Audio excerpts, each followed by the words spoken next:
علیکم ناظرین، میں ہوں امجد آوان، کیسے ہیں ناظرین؟ ایران کے شہر خراسان کے گاؤں میں ایک دھوبی کے گھر بیٹا پیدا ہوا جس کا نام تو اس نے ہاشم رکھا، لیکن اس بچے نے اپنا نام ہاشم سے بدل کر مکنہ کیوں رکھا؟ وہ اتنا بدصورت کیوں تھا کہ چہرہ 24 گھنٹے ڈھانپ کر رکھتا تھا؟ اس نے مصنوعی چاند کیسے بنایا؟ کیوں بنایا؟ پہلے اس نے پیغمبری کا دعویٰ کیا، لیکن پیغمبری کا دعویٰ کرنے کے بعد اس نے خدائی کا دعویٰ کر دیا، اور پھر ایک دن وہ آیا کہ اس نے خودکشی کی اور مر گیا۔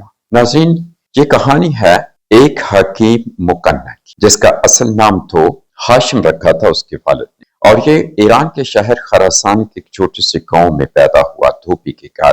اس کے والد نے اس کا نام ہاشم رکھا، لیکن وہ اتنا بدصورت تھا کہ لوگ اس کی طرف دیکھ کر نفرت کرتے تھے، لہذا لوگوں کی نفرت سے بچنے کے لیے اس نے اپنا چہرہ 24 گھنٹے ڈھانپ کر رکھنا شروع کر دیا۔ اپنے چہرے پہ نقاب رکھتا، جس کی وجہ سے وہ نقاب پوش مشہور ہو گیا، اور نقاب کو کہتے تھے مکنہ۔ یعنی وہ اتنا بدصورت تھا، لوگوں سے تنگ آ کر اس نے اپنا گھر بار چھوڑ دیا، اپنا گاؤں چھوڑ کر دور پہاڑوں پر ایک چھوٹے سے گاؤں میں جا کر آباد ہو گیا۔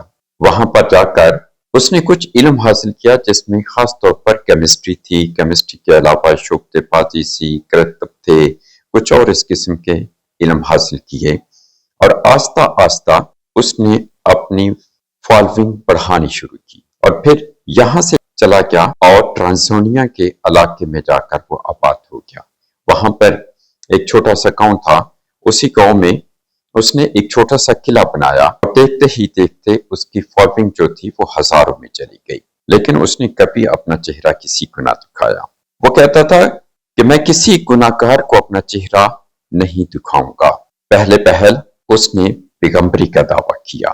جب اس نے پیغمبری کا دعویٰ کیا تو بغداد کے کچھ علماء نے کہا کہ ہمیں کچھ ثبوت دیا جائے، تو ثبوت کے طور پر اس نے ایک مصنوعی چاند بنایا، اور یہ چاند نکشب کے کنویں سے وہ باہر نکالتا تھا، اور یہ چاند 15-20 کلومیٹر تک روشن ہو جاتا تھا، اور یہ ایک بار روشن ہونے کے بعد 2 مہینے تک یہ روشن رہتا تھا۔ جب یہ چاند روشن کرتا، جس کو مصنوعی چاند کہتے تھے، تو اس کے فالوور جو تھے اس میں مزید اضافہ ہوتا چلا گیا، یہاں تک کہ اس نے اپنے فالوور کو کہا کہ آپ یہ جو آس پاس سے قافلے گزرتے ہیں ان کو لوٹ لیا کرو، کیونکہ ان کو لوٹنا گناہ نہیں ہے۔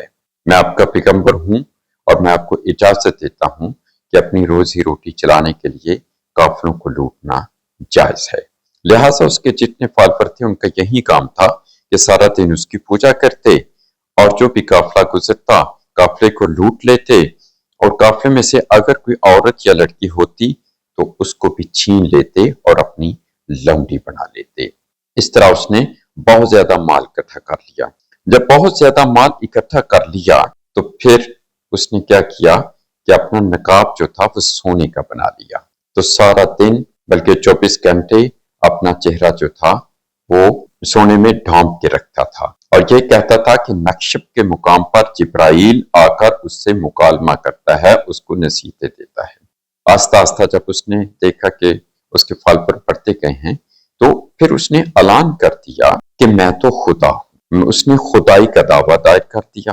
اس نے کہا تھا کہ خدا کی روح حضرت آدم میں حلول کر گئی تھی، اور حضرت آدم کے بعد خدا کی روح آدم سے حضرت نوح میں چلی گئی، اور نوح کے بعد خدا کی روح جو تھی وہ مسلم خراسانی میں چلی گئی، اور مسلم خراسانی کی وفات کے بعد وہ روح جو تھی وہ مجھ میں آ گئی، یعنی حکیم مکنہ خراسانی میں آ گئی۔ لہٰذا اس نے کہا کہ میں خدا ہوں، اب میری پوجا کیا کرو۔ اس نے آس پاس کے جتنے بھی بادشاہ تھے سب کو خطوط لکھے کہ میں خدا ہوں، میری پوجا شروع کر دو۔ لیکن جب بنو عباس کے خلیفہ مہدی کو پتہ چلا تو پہلے تو اس نے اس کو سیریس نہ لیا، ایک چھوٹا سا دستہ بھیجا، لیکن اس دستے کو اس نے شکست دے دی۔ پھر اس کے بعد اس نے کچھ اور فوج بھیجی، مہدی کی فوج دوسری بار بھی شکست کھا گئی۔ پھر اس نے اپنا تیسرا قافلہ جو تھا معاویہ بن عبداللہ کی سربراہی پہ بھیجا، تو معاویہ بن عبداللہ نے حکیم مکنہ خراسانی کو شکست دی، اور اس طرح حکیم مکنہ خراسانی کا مصنوعی چاند جو تھا وہ بھی غروب کر دیا گیا اور حکیم مکنہ خراسانی اسی قلعے میں وفات پا گیا۔ اب اس کی وفات کے بارے میں مختلف کہانیاں ہیں۔ پہلی کہانی تو یہ ہے کہ معاویہ بن عبداللہ جب قلعے میں داخل ہوئے تو مسلمانوں نے ان سب کو قتل کر دیا، لیکن قتل کرنے سے پہلے اس کے زیادہ تر پیروکار جو تھے، تقریباً 30,000 پیروکار جو تھے، وہ چھوڑ کر مسلمان دوبارہ ہو گئے اور مسلمانوں کی فوج کے ساتھ مل گئے۔ جو بچ گئے تھے اس کو معاویہ بن عبداللہ نے قتل کر دیا۔ ایک اور کہانی یہ بھی ہے کہ جب اس نے دیکھا کہ معاویہ بن عبداللہ کی فوج قلعے میں داخل ہو رہی ہے تو اس نے اپنے تمام قریبی رشتہ داروں ماننے والوں کو زہر پلا دیا اور آخر میں خود زہر پی کر مر گئے۔ لیکن تیسری کہانی یہ ہے کہ اس نے آگ ایک کنویں میں جلائی اور سب لوگوں کو کہا کہ جس نے میرے ساتھ جنت میں جانا ہے وہ اس کنویں میں کود جائے۔ لہٰذا اس کے تمام ماننے والے لوگ جو اس کے پاس رہ گئے تھے انہوں نے کنویں میں چھلانگ لگا دی اور اینڈ میں جا کر حکیم مکنہ خراسانی خود کنویں میں چھلانگ لگا کر جل کر راکھ ہو گیا۔